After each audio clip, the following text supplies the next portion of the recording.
உங்ககிட்ட நான் கூப்பிட்டு எதுக்கு பேசிக்கிட்டு இருக்கேன்? இல்ல ஏன்னா ஒருத்தவங்க வந்து அவ்வளவு உழைச்சு ஒண்ணு பண்ணிருக்காங்க அப்படிங்கறப்போ ரிஜெக்ட் ஆன. ஓ, இப்ப நான் உங்க QC கிளாஸ் எடுக்கக்கூடாது, நான் பேசுறது புரியுதா அவங்க அப்படின்னு கிளாஸ் எடுக்கணும். அவங்க என்ன தப்பு பண்ணாங்களோ அதை சுட்டி காமிச்சு அதை ரிஜெக்ட். இல்ல,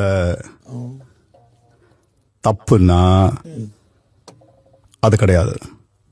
நான் சொல்றது QCக்கு, அதாவது நீங்க QC ஆபீசர்ஸா நியமிக்கப்பட்ட உடனே இந்த மாதிரி QC பண்ணணும்.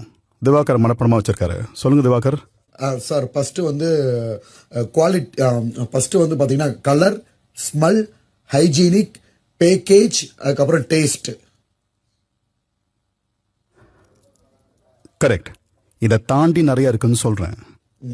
இதை மட்டுமே பார்க்காதீங்கன்னு சொல்றேன். இதையும் தாண்டி உங்களுக்கு புதுசா இன்னோவேட்டிவா எப்படிலாம் செக் பண்ணணும்னு தோணுதோ அதெல்லாம் செக் பண்ணுங்க. சில சமயம் ஸ்மெல் வராம இருக்கலாம், ஆனா மற்றது கரெக்டா இருக்கும். சில சமயம் எல்லாமே கரெக்டா இருக்கும், அதாவது நான் சொன்ன 5 கரெக்டா இருக்கும்.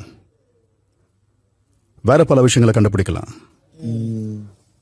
நான் கொடுத்தது வெறும் அளவுகோல் தான். நீங்க உங்க கிரியேட்டிவிட்டிய, உங்க அறிவை பயன்படுத்தி புதுசா அதை செய்யுங்க. எதையும் எடுத்துக்கொள்ளலாம், நீங்களும் வகுக்கலாம். அதான் சொல்ல வரேன். Okay sir. ஓகே, இது ஐ அண்டர்ஸ்டுட் சார். இந்த கிரைட்டீரியா போக உங்களுக்கு என்ன தோணுதோ அண்ட் பாஸ், நம்மளுடைய ஸ்ட்ராட்டஜியும் அதுல இருக்குதுல்ல பாஸ். ஏன்னா இது இருக்குது இல்லையா, வின்னிங் அந்த பாயிண்ட்ஸையும் வச்சுக்கலாம் இல்லையா. goes without saying.